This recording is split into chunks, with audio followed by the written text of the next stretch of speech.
Before watching the video, don't forget to subscribe to our channel by clicking the subscribe button below and clicking the bell icon to be notified whenever we publish a new video.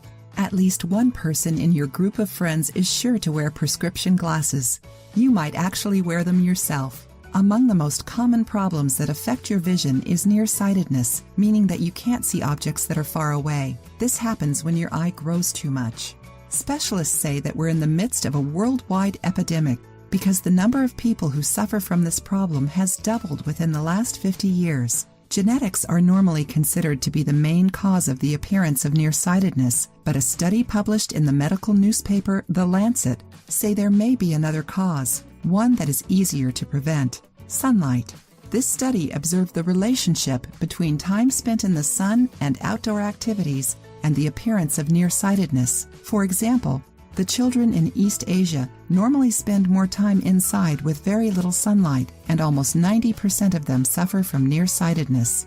According to researchers, sunlight stimulates the release of dopamine directly into the eyes. This neurotransmitter appears to prevent our eyes from growing too much.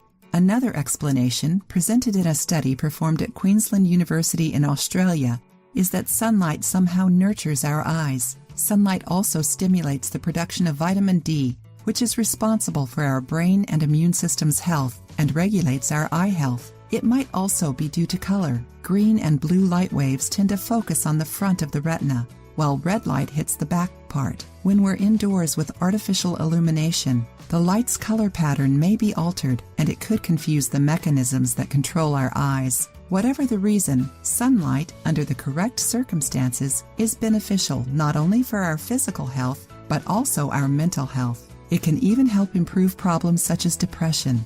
And on top of this, it might help you not have to wear glasses anymore. If you liked the video, give it a thumbs up and share it with your friends.